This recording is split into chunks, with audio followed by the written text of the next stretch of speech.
Hello guys, welcome back to my channel. So in this particular video we'll be understanding when to use rank and when to use row number function, because deciding to use row number or rank function can be very critical for your project. So we'll understand through an example. First, before to go to example, I like to understand what is the data that I am going to load, right? So here is the JSON kind of data that will be basically loading it through Snowflake.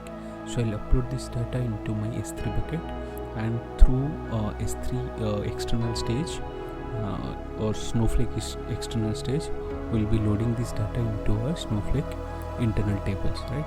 So if I give you example, here I have ID. This data has ID column and it has a fabric type.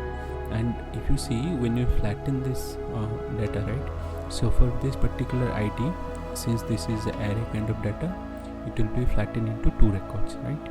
Similarly, this ID is duplicate, so it has single fabric type, so it will be a duplicate record. Now let's go to my Snowflake window and we'll understand how this has to work. Okay, so basically first I'll be using my demo database and demo schema. Here I'll create my JSON format. Since this is my JSON data, I want to load this JSON data, so here I'll be creating a first file format that is of JSON type. Okay, then I'll be creating one external stage. Basically external stage, with the help of storage integration, we can load the data into Snowflake.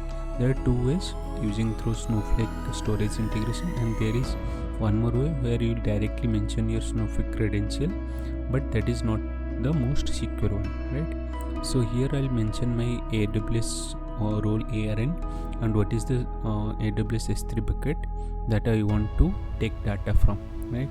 So here I'll create my storage integration. Now once the storage integration is created, I'll create the tables.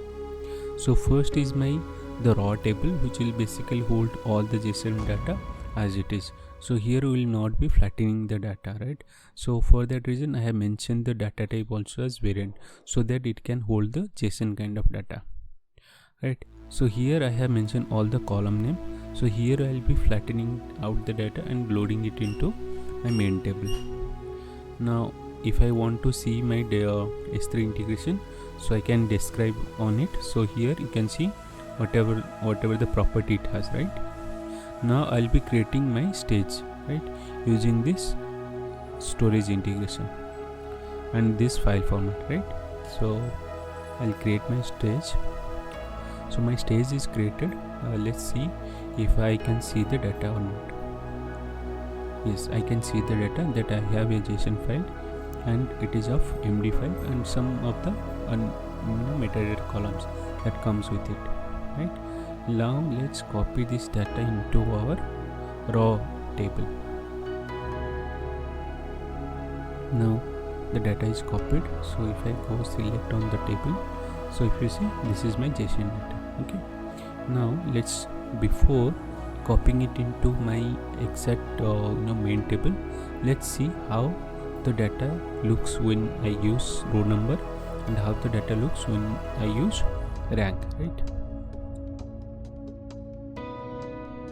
So if I use row number, so if you see for this particular ID, right, since this ID, if I go back, right, so DAF, right, so no, sorry, this one DAFE. So if you see, this ID has two fabric type, cotton and polyester. Now if you understand the requirement is to load both this both these records, because this ID is unique, but the problem here is it has a fabric type column, which is basically a array kind of data. So when you flatten this data, it becomes two records, right? So the row number, what basically it is doing, out of any two record, it is randomly giving rank 1 to one of the record, right? This is specifically wrong, right? what do you want now? If you understand the row number what I applied, so I applied row number partition by my ID, okay, and order by my updated date, because I want the latest data to be picked for that particular ID, right? Because if you see, my data has created and updated at timestamp, so basically on the timestamp basis I want to pick the latest data.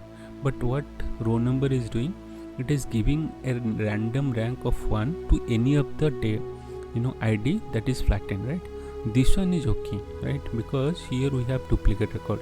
If you see 47D, but if you see the updated timestamp, this one is 326 and this one is 426.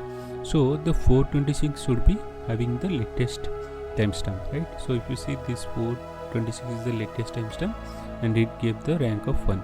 This is fine, but here it makes the mistake. So this one is very, very dangerous, right? If you don't understand and you load this data, it will be completely wrong. Now let's see how the rank function actually works. So if you see the rank function, what it does, so based on the same thing, I just kept the same partition by and order by clause, but here instead of row number I gave it as a rank, right? Now what it does, it gave this particular ID which is flattened out, gave the same ranking, because here the updated timestamp is same, right? So if the updated timestamp is same, the rank number gives similar ranking to each of that, right? So you can use rank or dense rank, that will almost make the same case.